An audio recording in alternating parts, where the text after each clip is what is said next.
आंध्र प्रदेश के रहने वाले स्वराज एक ट्रक ड्राइवर हैं। अब स्वराज अपने माता पिता और छोटी बहन के साथ आंध्र प्रदेश के एक छोटे से टाउन इच्छापुरम में रहा करते थे।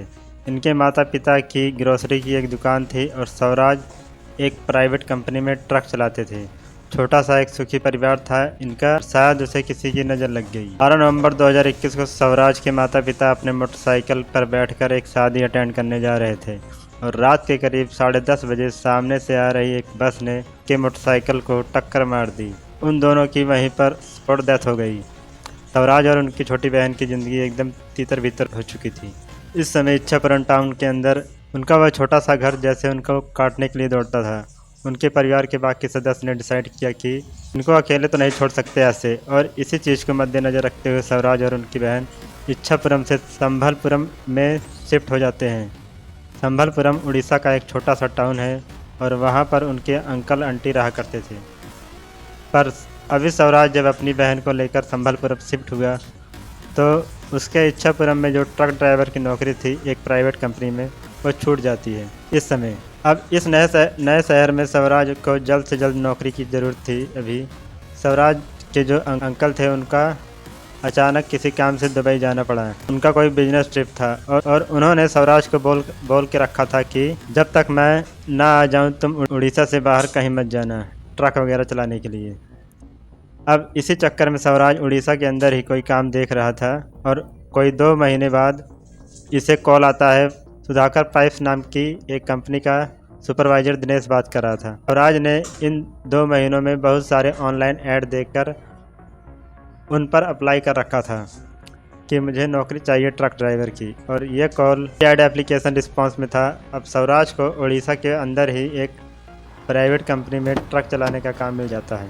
सैलरी भी काफ़ी अच्छी थी और बहुत ज़्यादा वर्कलोड भी नहीं था। स्वराज खुश था इस चीज़ को लेकर, पर जो इसका सुपरवाइज़र था दिनेश, इससे कभी मिला नहीं। अब स्वराज को बहुत सारे ऑर्डर आते थे ऑल ओवर उड़ीसा से कि जो सुधाकर पाइप्स नाम की कंपनी है इसका सामान एक जगह से दूसरी जगह डिलीवर करना है। दिनेश ये सब कुछ मैनेज करता था तो बहुत सारे ट्रक ड्राइवर से फेस टू फेस इंटरेक्शन नहीं हो पाती थी, फ़ोन पर ही ऑर्डर वगैरह होता था सब कुछ। अब स्वराज को उस कंपनी में काम करते हुए 10 से 11 महीने हो चुके थे। दिसंबर का महीना आता है और उड़ीसा में कड़ाके की ठंड। स्वराज अपने अंकल के घर पर सो रहा था और रात के करीब 11:30 बजे अचानक इसका फ़ोन बजता है और फ़ोन पर उसका सुपरवाइज़र दिनेश था और उसने बोला कि एक बहुत बड़ा ऑर्डर आया है और उसे जल्द से जल्द ट्रक लोड करके भुवनेश्वर डिलीवर करना है। अब स्वराज आंख मलते हुए नींद से उठा और कोई 12:15 के आसपास वह अपनी कंपनी के कंपाउंड के अंदर खड़ा था। स्वराज ने देखा कि उसका ट्रक ऑलरेडी लोडेड है और कोई 230-240 किलोमीटर ड्राइव करके इस सामान को डिलीवर करना था। स्वराज जब अपने ट्रक को लेकर कंपनी के कंपाउंड से बाहर निकल रहा था तब ये देखा कि कंपाउंड के कोने में एक पुराना ट्रक खड़ी है और धूल वगैरह जमा हुआ था। पर स्वराज ने कभी उस ट्रक को देखा नहीं था कंपनी के कंपाउंड के अंदर, पर इसने ज़्यादा ध्यान नहीं दिया। इसलिए लगा कि यार बहुत सारे ट्रक आते जाते रहते हैं डिलीवरी करने के लिए, तो उसमें से ही कोई ट्रक खड़ा हुआ होगा। स्वराज अपना ट्रक लेकर हाईवे पर निकला है। होता क्या है कि जो ये ट्रक चलती है कंपनी की, इनका किसी पेट्रोल पंप के साथ एक कोलैबोरेशन जैसा होता है कि जो भी ट्रक आएगी उससे पेट्रोल पंप से डीजल वगैरह लेंगे। ये लोग तो कोई 50 किलोमीटर ड्राइव करने के बाद स्वराज भी अपना जो फिक्स पेट्रोल पंप था वहाँ पर पहुँच जाता है। इसे अपने ट्रक में डीजल वगैरह भरना था। डीजल डलवा के ट्रक को साइड में खड़ा करके स्वराज नीचे उतरता है ताकि मुँह हाथ धोकर थोड़ा फ्रेश होकर फिर ये आगे की यात्रा कंटिन्यू करेगा। और जब ये नीचे उतरता है तो इसने देखा कि वह सिमिलर जो उसके कंपनी के कंपाउंड में था वो ट्रक वहाँ पर खड़ा है कोने में। अब स्वराज को यहाँ याद लगा कि यार ये कैसे हो सकता है, मतलब मेरे आने से पहले उस ट्रक में कोई ड्राइव नहीं कर रहा था तो कैसे पहुँच सकता है। यहाँ पर स्वराज को लगा कि मैं भी वो नींद में है इसलिए उसे बहम वगैरह हो रहा है। फिर से एक बार ठंडे पानी का छींटा मारकर अपने मुंह पर और जो उसका गमछा था उस गमछे से ट्रक के शीशे पर जो ओस जमी हुई थी उसे साफ़ करते करते वह जो ट्रक था उसकी तरफ देख रहा था। वह ट्रक का शीशा साफ़ करके स्वराज उस पेट्रोल पंप से बाहर निकलने लगता है और भाई साहब जैसे ही वह बाहर निकलकर हाईवे पर आने के लिए आगे बढ़ रहा था उसकी नज़र अपने ट्रक के साइड मिरर पर पड़ती है। उस साइड मिरर पर देखा कि बोर्ड पर वही पेट्रोल पंप के आसपास खड़ा है कि वह ट्रक वहीं पेट्रोल पंप के आसपास खड़ा है। पेट्रोल के बाद जो लाइट लगे होते हैं, उस लाइट की रोशनी जो ट्रक खड़ी थी वहाँ पर उसकी डाली के ऊपर पड़ती है और उसी डाली पर कुछ लाइन लिखी हुई थी। उसे पढ़कर स्वराज का दिमाग हिल गया। बस ये डाली पर लिखा था कि प्यार करने वाले तो बहुत होते हैं, प्यार करने वाले से ज़्यादा धोखा देने वाले बहुत होते हैं। स्वराज का दिमाग लिए ठुमका क्योंकि सेम लाइन उसने अपने ट्रक के पीछे लिख रखा था। और स्वराज ने सोचा कि ये कैसे पॉसिबल है। अभी स्वराज अपने ट्रक के विंडो से सर बाहर निकाल कर देखता है उस ट्रक की तरफ, और जैसे ही दोबारा आगे मुड़ा उसकी नज़र ट्रक के साइड मिरर पर पड़ती है। उसमें देखा कि एक आदमी का कटा हुआ सर ऐसे तिल तेड़ ओके और एक बहुत ही वियर्ड स्माइल देते हुए इसकी तरफ देख रहा था।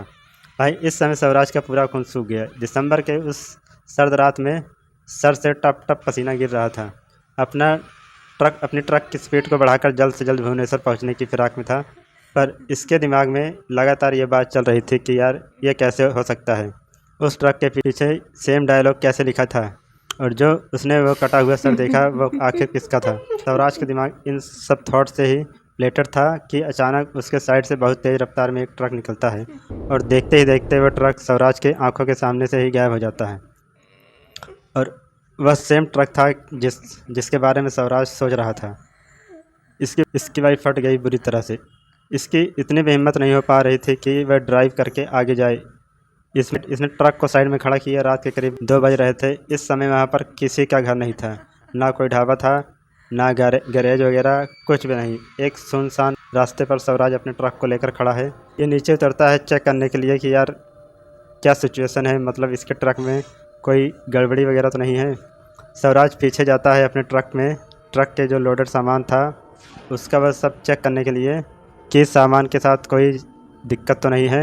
और फिर उसकी नज़र उन लाइन्स पर पड़ती है जो उस ट्रक के पीछे लिखा हुआ था।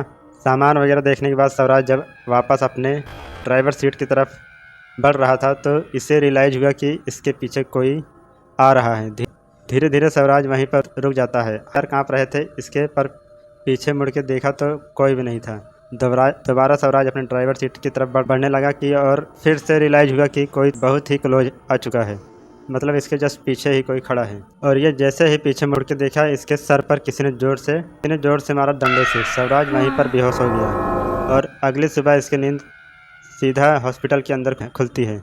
आँख खोली तो एक आदमी इसके सामने खड़ा है और वह बोल रहा है कि इससे कि तुम रोड के किनारे बेहोश पड़े हुए थे, मैंने तुम्हें देखा तो उठाकर अस्पताल ले आया। हॉस्पिटल का डॉक्टर स्वराज का इलाज कर रहा था। उसने पूछा कि क्या हुआ था उस रात को। स्वराज ने पूरी घटना बताई। तब डॉक्टर ने पता क्या बोला, तुम जो ट्रक चला रहे हो वह ट्रक दिनेश का है। 15 साल पहले दिनेश इस ट्रक को चलाता था। वह दिनेश जो सुपरवाइज़र था स्वराज को यह काम दिया था। स्वराज का यहाँ पर घूम गया। उसने डॉक्टर को बोला कि क्या बात कर रहे हो, दिनेश तो मेरा सुपरवाइज़र है। तब डॉक्टर ने उसको सारी बात बताई। 15 साल पहले दिनेश भी स्वराज की जैसे ही एक जगह से दूसरी जगह सामान इस ट्रक से लोड करके डिलीवरी करता था। अब एक दिन दिनेश बिना बताए अपने घर पर पहुंच जाता है, और जब अपने घर पर पहुंचा तो देखा कि इसकी बीवी किसी और मर्द के साथ सो रही थी।